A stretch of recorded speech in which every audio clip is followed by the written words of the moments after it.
Olá, tudo bem com você? O tema de hoje é o homossexualismo. Desde os primórdios da humanidade, as sociedades convivem com os mais variados tipos de comportamentos sexuais. O relato bíblico da criação em Gênesis capítulos 1 e 2 mostra que Deus formou o homem e a mulher para viverem em comunhão íntima, tornando-se uma só carne.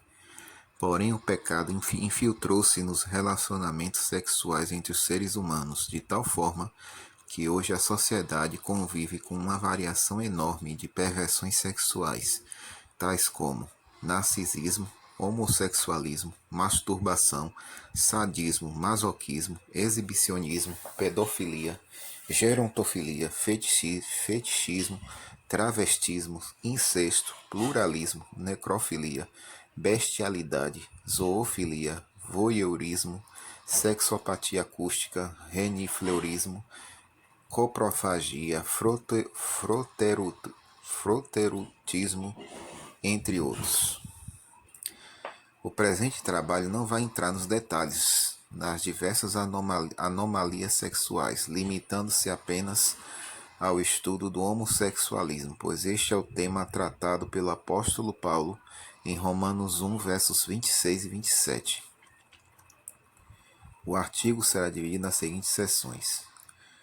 Primeiro, vamos ver o estudo da referência paulina de Paulo em Romanos. Depois, iremos ver o conceito e as causas da homossexualidade. Depois, os motivos pelos quais Deus condena este comportamento sexual. Quarto ponto, a terapia para a regeneração daqueles que apresentam este desvio de sua sexualidade. E no final, será apresentado um resumo de tudo que foi explicado. Procurem ler Romanos 1, versos 26 e 27. Vai ajudar no entendimento da reflexão de hoje.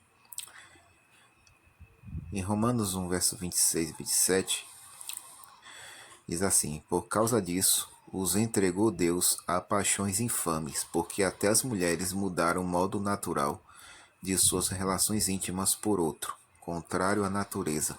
Semelhantemente, os homens também, deixando o contato natural da mulher, se inflamaram mutuamente em sua sensualidade, cometendo torpeza, homens com homens, e recebendo em si mesmos a merecida punição do seu erro. Há um consenso geral de que Paulo referia-se aqui à prática do lesbianismo e do homossexualismo masculino. A palavra natural, em oposição à contrária natureza, era usada no tempo de Paulo com muita frequência com a maneira de estabelecer distinção entre um comportamento heterossexual e homossexual. Harrison acrescenta que Paulo usa a linguagem direta para condenar a perversão do sexo fora do seu justo lugar, dentro do relacionamento conjugal. Outro teólogo afirma que a contaminação do corpo humano é claramente manifestada no homossexualismo, pois ele é obviamente antinatural, contrário à natureza sexual. A prática do homossexualismo era comum no mundo pagão, tendo forte presença na sociedade em geral, sendo designado como pecado grego.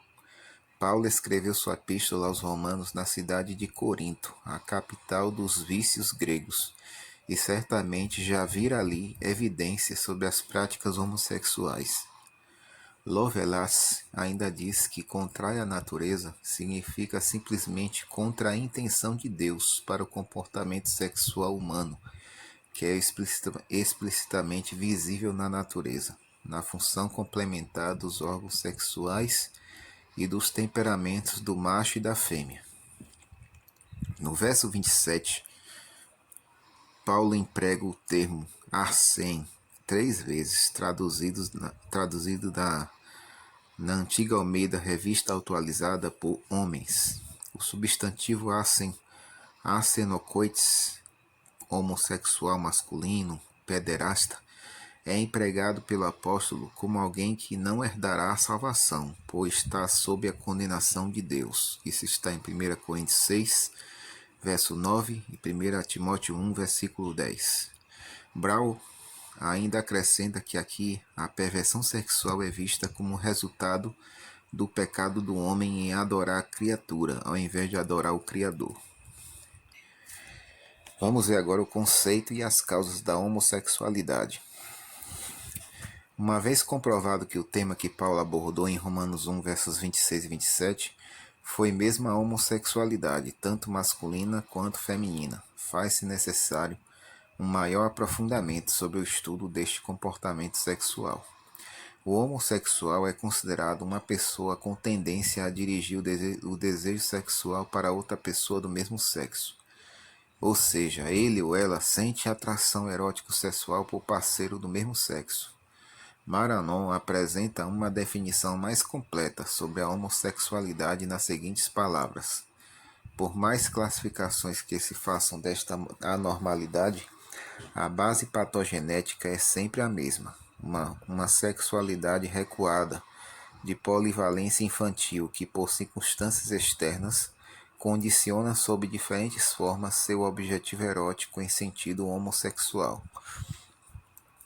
Baseando-se no relato de Kinsey, os homossexuais pretendem que sua condição seja considerada uma espécie de forma alternativa de sexualidade homóloga e simétrica à heterossexualidade.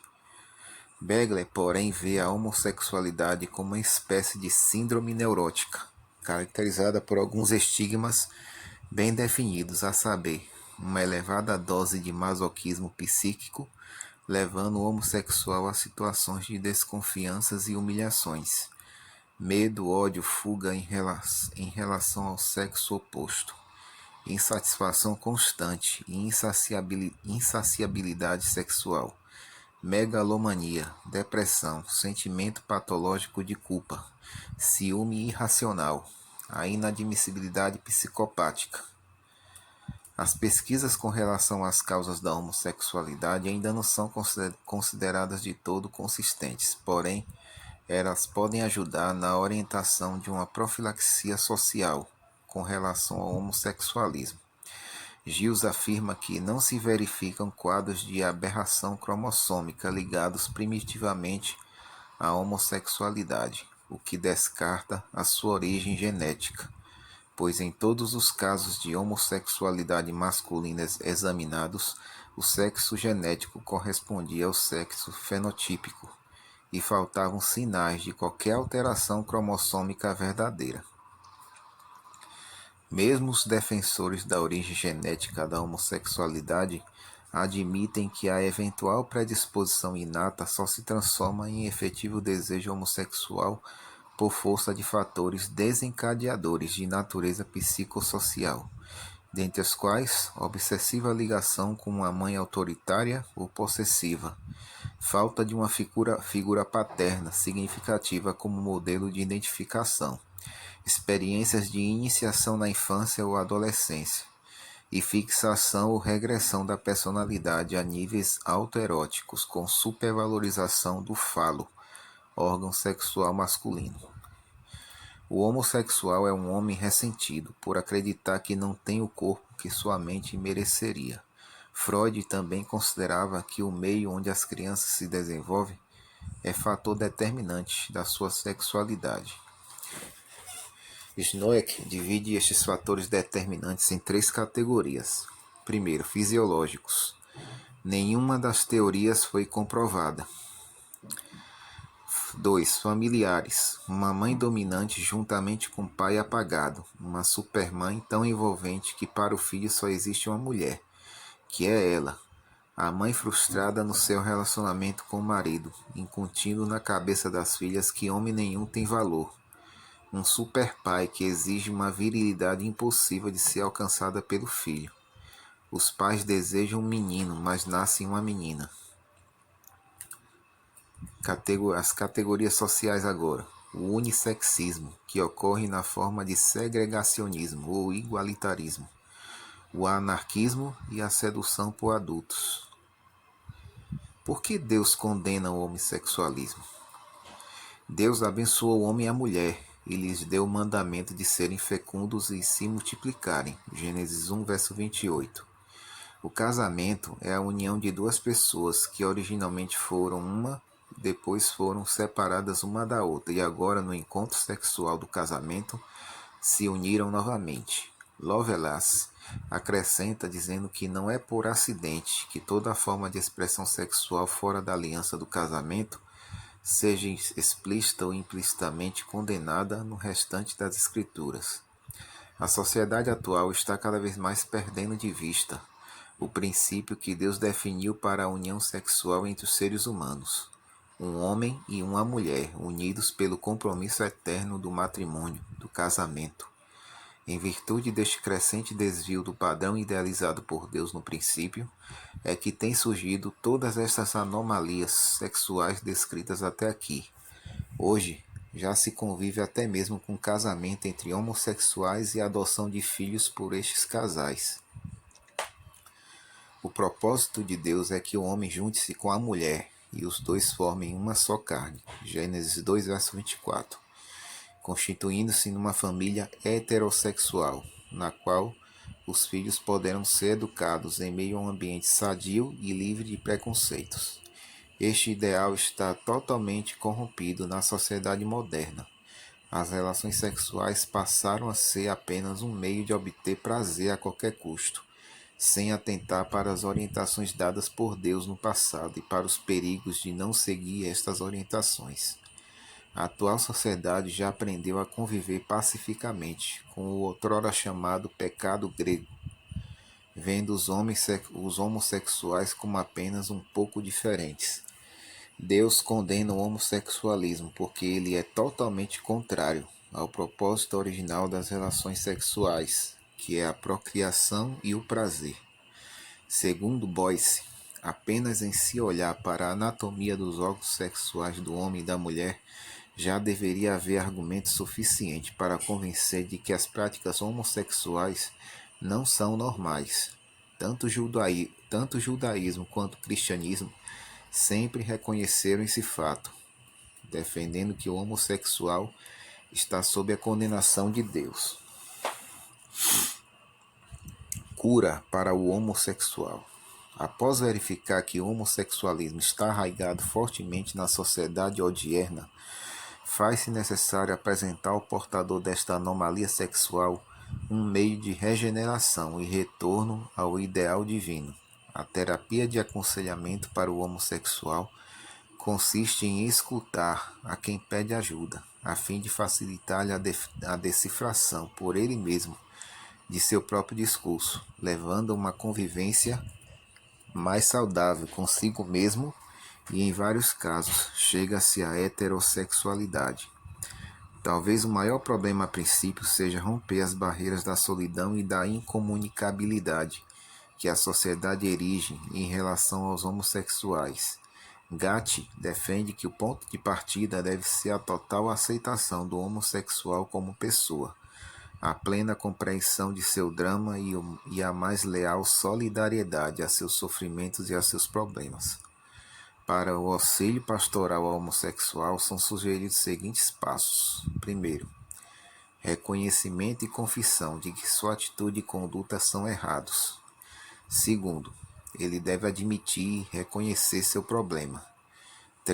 Terceiro, deve confessar o pecado a Deus e a um conselheiro espiritual e depois deve pedir a Deus que o purifique e perdoe. 4. O homossexual que busca cura deve pedir a Deus que lhe dê um espírito de arrependimento. 5. Pode-se considerar a possibilidade de uma libertação de demônios. 6. O conselheiro deve repetir a promessa de que o indivíduo poderá mudar. 7. O homossexual deve concordar em submeter-se a um plano de disciplina que Deus possa usar para concretizar a mudança desejada. 8. Entre o homossexual e o conselheiro deve haver sinceridade absoluta. 9. O homossexual deve começar a participar de uma comunidade cristã compreensiva. E 10. O conselheiro deve ser paciente. Para o homossexual, como para qualquer outro homem, no fim é apenas a graça do Espírito Santo, com seus misteriosos dinamismos, que é capaz de tornar a cura do homossexual possível. Acima de todos os meios educativos e terapêuticos, é sempre na graça de Deus que o homem pecador deve confiar. O Dr. José Maria concorda com o pensamento de que a Igreja deve ser o conduto para ajuda aos homossexuais que desejarem um retorno aos desejos sexuais naturais de cada ser humano. Ele afirma que a Igreja será o último reduto para a consolidação dos conceitos familiares nos próximos anos. Resumindo tudo que nós refletimos neste momento. O homossexualismo está presente na história humana desde o seu princípio. Biblicamente encontra-se referências à homossexualidade já no relato de Sodoma e Gomorra, Gênesis 19, versos 4 e 5, de onde advém o termo sodomia, como referência à homossexualidade e outras anomalias do gênero, bem como no período dos juízes também já havia homossexualidade, Juízes 19, verso 22.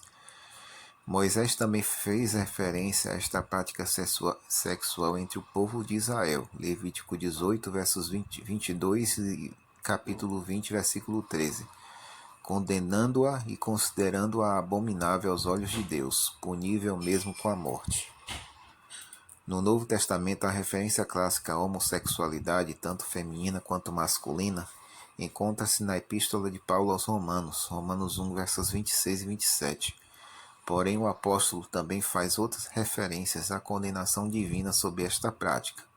Em 1 Coríntios 6, versos 9 e 10, 1 Timóteo 1, versos 9 a 11. Aconselho vocês lerem essas referências bíblicas.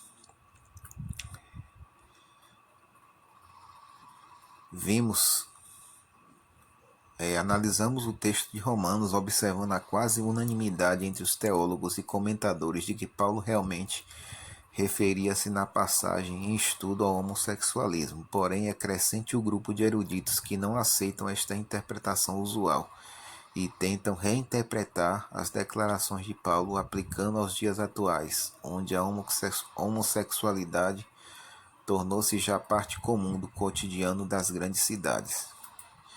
Através de estudos e pesquisas científicas consultadas, verificou-se que é reduzida a probabilidade de que as tendências homossexuais sejam resultado de uma deformação genética ou algum caractere hereditário. Ao contrário, é grande o número de estudiosos da psicologia humana que acreditam que este comportamento sexual advém de fatores psicossociais vividos na infância e que acarretam traumas e complexos que podem levar o indivíduo a desenvolver o homossexualismo durante sua vida. Apesar de Deus condenar este comportamento anômalo em virtude de desvirtuar-se do seu propósito para o relacionamento sexual e matrimonial, ele concede ao homossexual desejoso de regenerar-se uma opção de cura que está disponível através de sua infinita graça e misericórdia pelas mazelas que atingem a humanidade. Como representantes de Deus e instrumentos seus para a distribuição de sua graça ao mundo pecador, os cristãos não devem olhar o homossexualismo como uma doença típica de pessoas despudoradas, mas devem encarar o problema com o mesmo amor fraternal e solidariedade que Jesus demonstrou em seu convívio com o ser humano. Resta ao cristão ouvir e atentar ao conselho do próprio apóstolo Paulo. Tudo posso naquele que me fortalece. Filipenses 4, versículo 13. Deus abençoe todos vocês.